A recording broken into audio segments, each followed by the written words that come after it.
Welcome everybody to another Real Talk podcast. This is episode 16. This book right here, for anyone watching on YouTube, is called The Dream Giver by Bruce Wilkinson. Now understand this, it's not a big book, but I killed this book probably in about 2-3 days. Truly inspiring. So what I wanted to do is really to share some of the extracts from the book that I think that will really bless you. The sixth thing, for anyone going on their big dream, the book talks about you're going to have to fight your giants. If you're going to fulfill your dreams, there's going to be giants. There's going to be giants of fear. There's going to be giants of doubt. There's going to be giants of, all different type of things, that you're going to have to face and you're going to have to destroy. But guess what? God is going to give you the gifts and the talents and the ability to defeat those giants if you just remain faithful.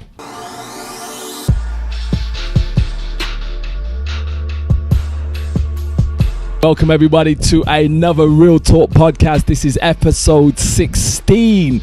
Okay, just finished a podcast with Gary and I really just wanted to share a new thing that we're going to be bringing to the podcast in 2019, where I bring you the book of the month, the books that I've been reading that I think that will inspire you because they've inspired me. And that's really what the Real Talk podcast is all about, where we bring you motivating, inspiring and empowering content to take your life to the next level. Now, this book right here, for anyone watching on YouTube, is called The Dream Giver by Bruce Wilkinson. And this was a book that was brought to me by my partner, Melody Kane. And the reason she bought me the book, it was at a time where I'm coming from a transition. So I'd become a director of a company doing really well in the corporate world. And I made a decision that I was actually going to go after my real passion, okay, and my new dream, which was to build this thing called GenHope. And this is obviously the Real Talk podcast, or part of the GenPower, which is the empowering side of GenHope.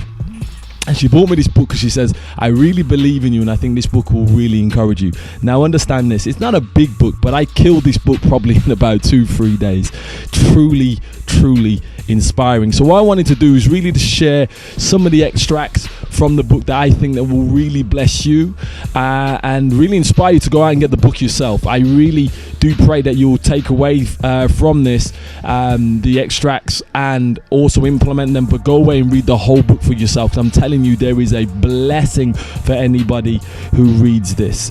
So what I want to do, first of all, I want to just read you an extract from chapter 1, which is the first chapter from the book The Dream Giver.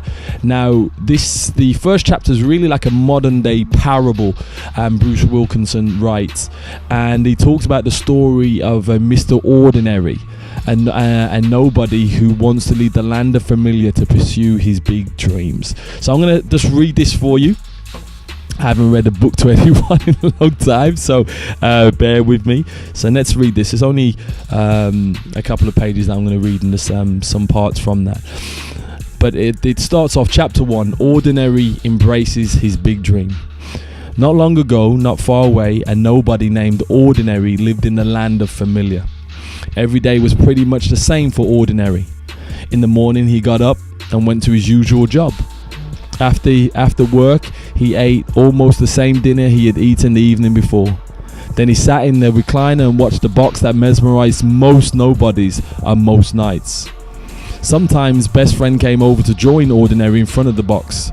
Sometimes Ordinary went to his parents and they watched together. For the most part, not much happened in familiar that hadn't happened before.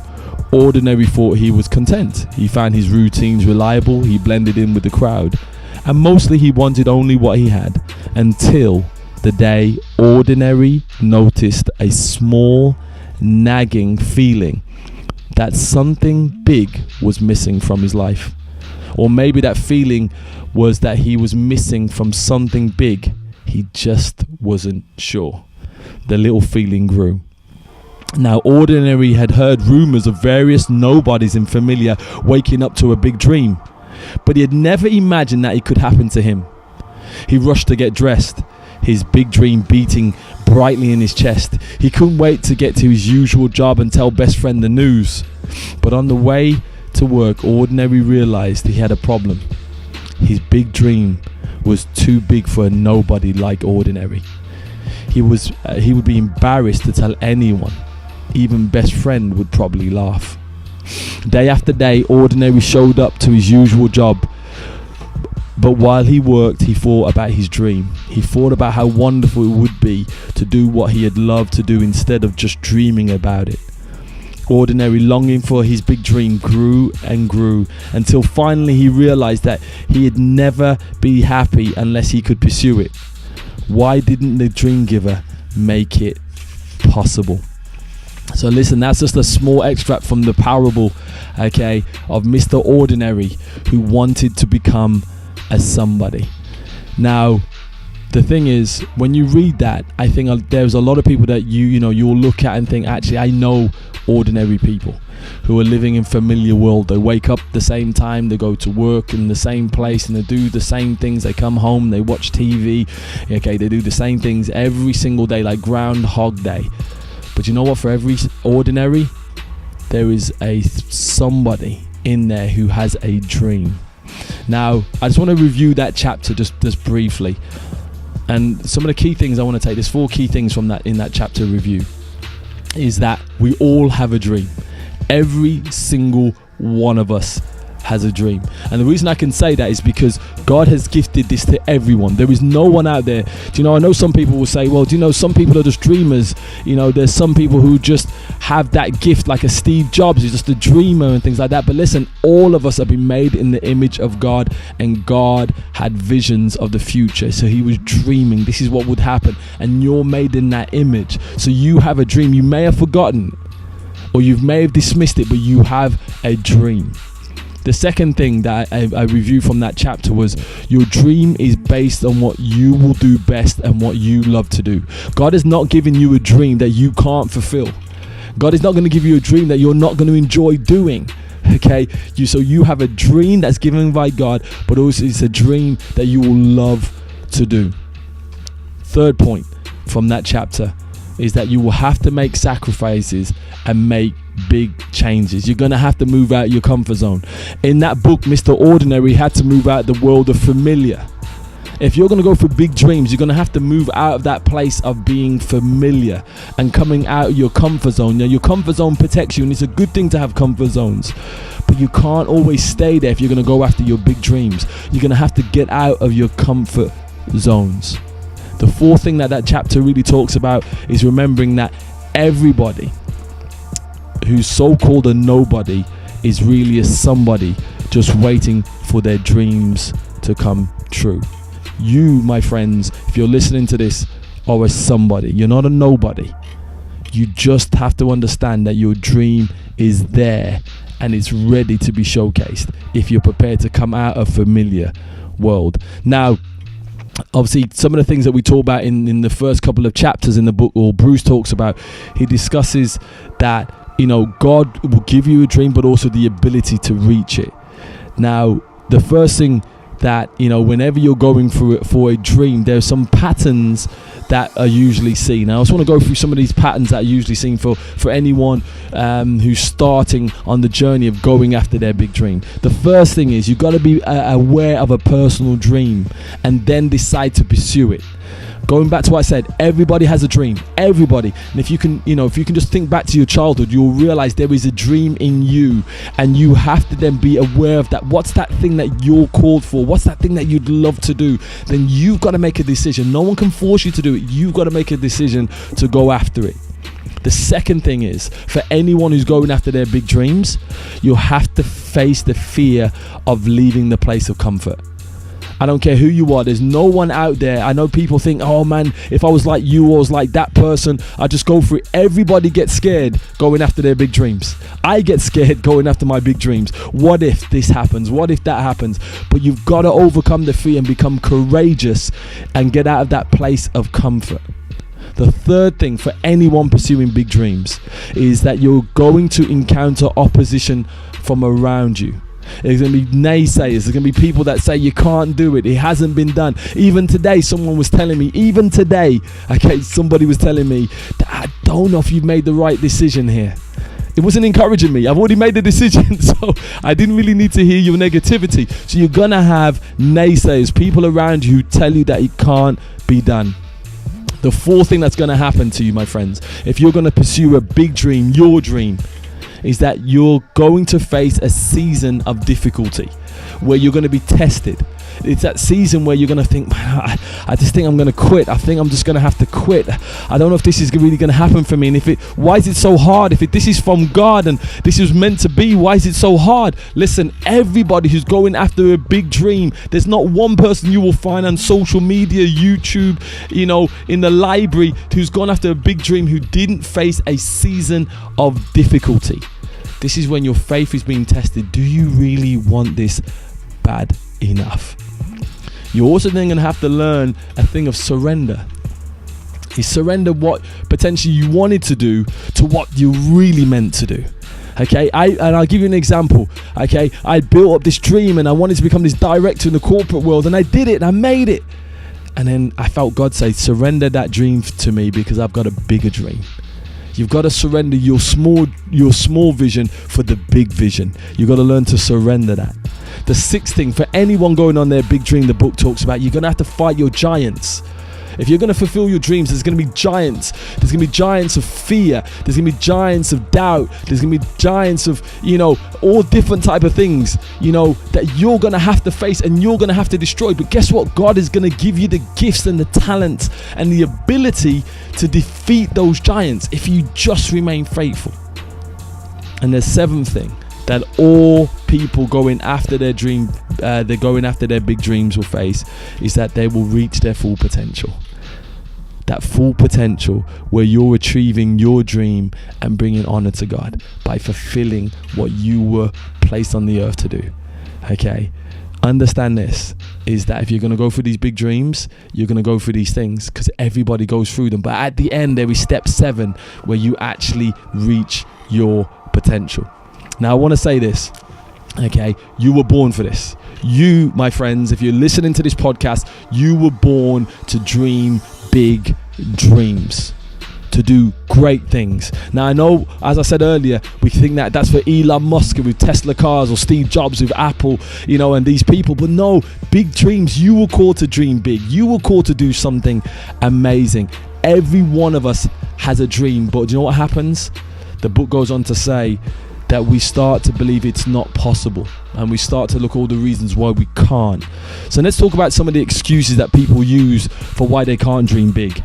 Number 1, the book talks about, it says, I don't have a dream. Well, we already told you that you do have a dream. You just have to look inside yourself. Look inside yourself and remember, when you were a child, what were the things that you were dreaming about? What was the things that you were dreaming about before you got weighed down with everyday life? So you have a dream because you were made in the image of God. The second thing is, I have to invent my dream. You don't have to invent your dream. It's already in you. Okay? You don't have to chase someone else's dream. You have a dream inside of you. That's personal to your character, to your gifts, to what you can achieve.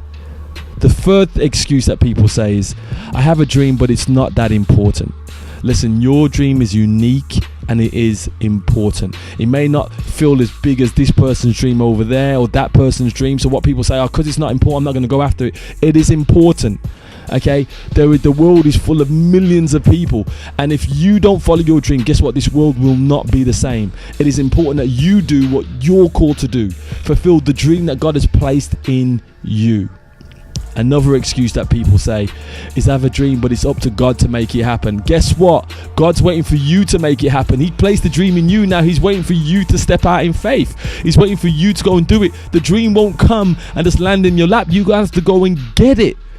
You've got the vision of what it could look like. Now you gotta have to step out and go into the promised land. You gotta have to go into it and go and claim it.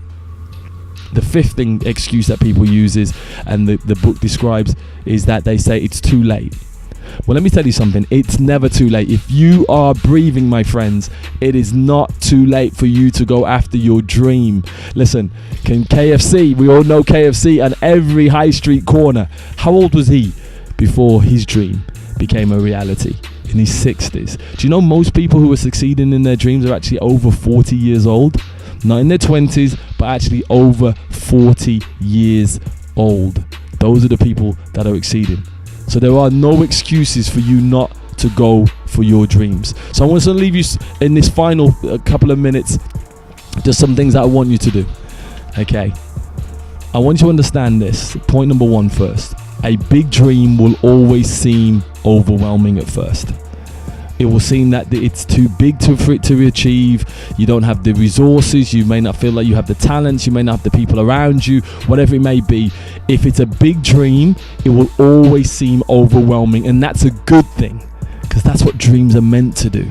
Big dreams are meant to feel overwhelming at first. Okay. Second thing, ultimately, a big dream is aimed at meeting a big need in the world.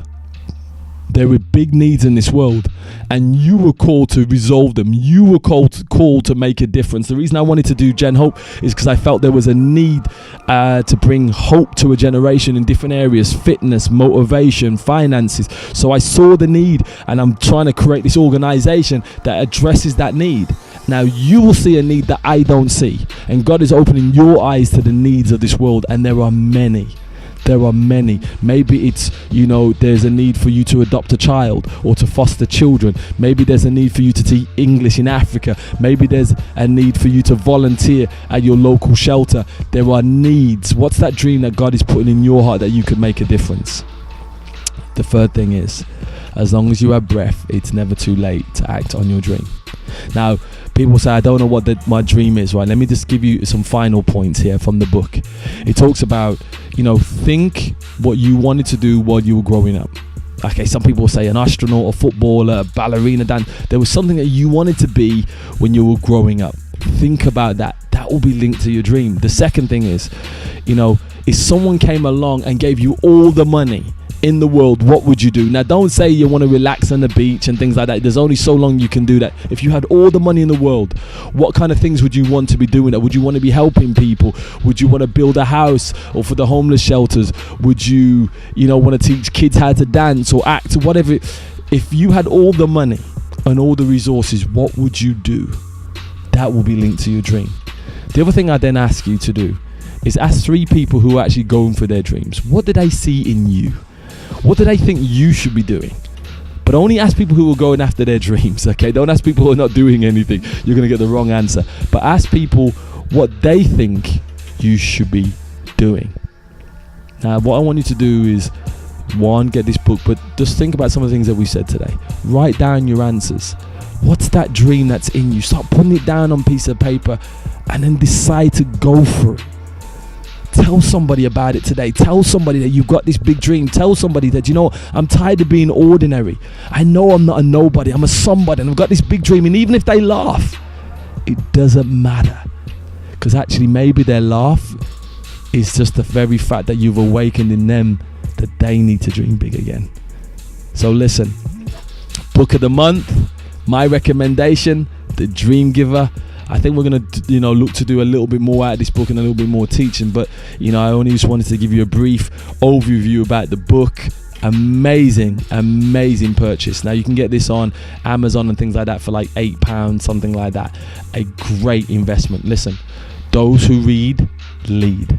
Those who read, lead. So thank you for joining us for a Real Talk podcast, where we bring in you now the book of the month. Okay, so remember to share this with friends, subscribe to SoundCloud, iTunes, but also let us know your comments. Let us know if this has blessed you, and that's why we do it. We're not looking to get paid from these podcasts, but actually just bring you content that really takes your life to the next level. So God bless you, and see you soon for another Real Talk episode. Bye bye.